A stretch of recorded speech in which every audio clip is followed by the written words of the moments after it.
capoluogo lombardo, per ricevere il saluto di tanti tifosi che si sono dati convegno stamattina presto per la partenza.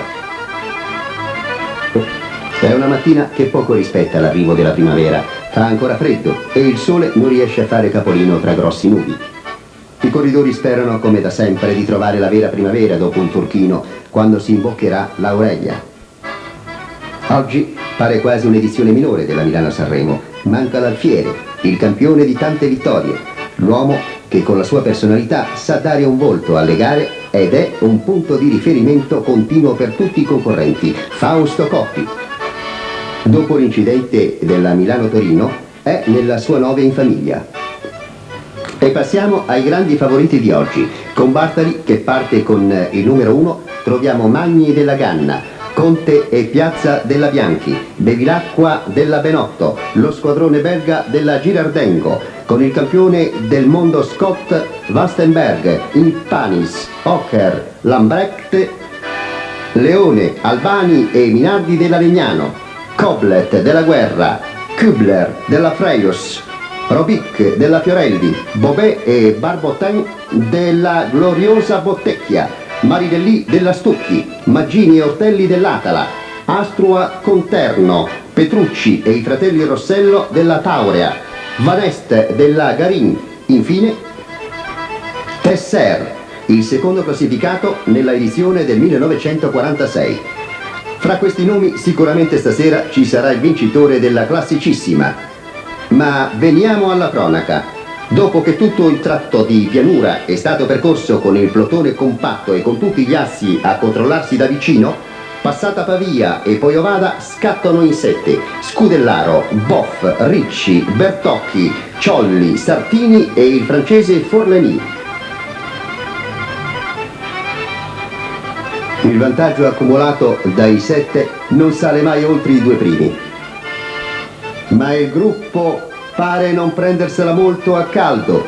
I fuggitivi scalano il turchino in buona armonia.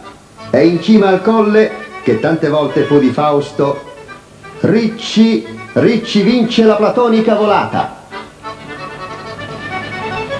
Siamo in Liguria, ma anche sul versante del mare il tempo non promette nulla di buono. C'è un pallido sole, ma in compenso un terribile vento comincia a disturbare i corridori. Nella discesa, giù dal Turchino, si mettono in grande evidenza, con le loro doti di coraggio e spregiudicatezza, i debuttanti toscani, Ciolli e Sartini, che prendono il largo dagli altri fuggitivi, Ricci, Forlini e Bertocchi.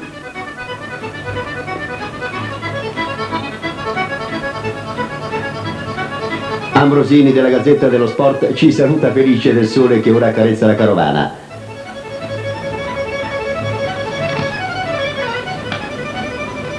A Vado Ligori i battistrada vengono ripresi da Petrucci, Fondelli, Pinarello, Loredì e Vincenzo Rossello. Ma una notizia vola dal gruppo. Bobet si è staccato prepotentemente e va a raggiungere Empanis, Barbotin, Astrua, che già in precedenza erano evasi. Ma non è ancora pago, scatta nuovamente e alla sua ruota davvero scatenata resistono solo il compagno e amico Barbotin, il belga Impanis e il nostro bravissimo Petrucci. Su Capo Berta, Bobet in compagnia di Barbotin lascia di forza gli altri 2 e vola verso Sanremo. La sua marcia diventa allora irresistibile, in perfetta armonia col connazionale, col quale è bastato uno sguardo per mollare i vari compagni di fuga, percorre gli ultimi chilometri. Siamo ad Arma di Taggia, non restano che una decina di chilometri. Da notare che Louison da Milano a Savona ha patito moltissimo per una colica allo stomaco e sul Turchino ha manifestato l'intenzione di abbandonare la corsa. Sorprese del ciclismo, ma siamo in via Roma a Sanremo. Bobet, senza il minimo sforzo, vince su Barbotin con qualche macchina di vantaggio. Un francese rivince la Classicissima dopo 30 anni. Tutti gli si accalcano intorno in un abbraccio troppo stretto, ma oggi Louison, sempre tanto cortese con tutti, è talmente felice che perdona qualsiasi assalto della folla.